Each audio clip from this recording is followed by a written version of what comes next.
Real quickly before we go, I do, since you've seen him up close every single game, give me a minute take early returns on Shaedon Sharpe. What do you see now? What kind of player you see him growing into? Like, I don't know if you have a comp you like for him down the line in his prime, but like, what's your early takeaway on him?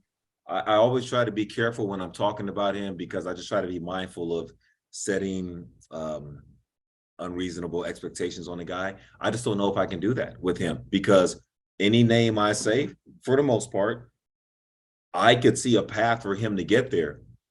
Things come so easy for him, and I'm not saying he doesn't work hard to attain that and get to that level, but there's certain shots he just shoots. Like some of his most impressive shots to me have been misses. There have been plays.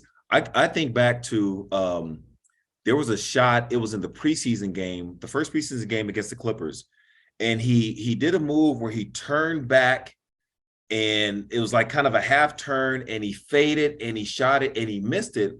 But as soon as he shot it, I was like, how did he get that to the rim?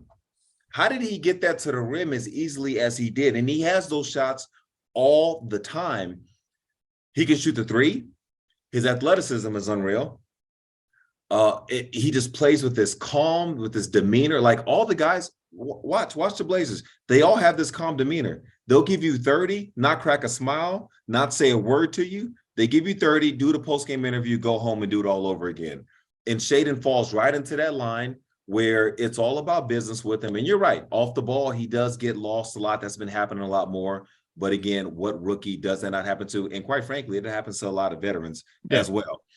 So that's all stuff that he will get. But the natural talent, I heard a name. I was on somebody else's podcast a few weeks ago. And there's a guy here in Portland. His name is Brandon. He said, baby Kobe. That's what he called him. And when he said it, I'm not going to be the person that says no. Like if we fast forward the clock 15 years from now and Shaedon is, I'm not even going to say Kobe, but if he's Kobe-ish, it will not surprise me one bit. Not one bit at all. He's unreal, man. He's unreal. He's got some natural stuff that other dudes just don't have. And he's a real scorer, Zach. He scores in mid-range. I think he could probably post up too. We haven't seen that yet, but just based on his footwork and how he moves about the floor, I bet he can post up 15-foot fadeaway, all that stuff. So I couldn't be more excited about him. And even with some of his games, he's had some tough outings over the last week or so. It hasn't soured me at all on him. Like it's just been normal stuff that he'll get back to scoring and doing things the way he was doing before. And I know you said a minute, but I'm sorry. You can't ask me about Shaedon No. and expect me to take a minute. It's just not going to happen. I like that you announced your caution about setting expectations. They're like, Kobe, man, one of the top 15 players of all time. That's not crazy.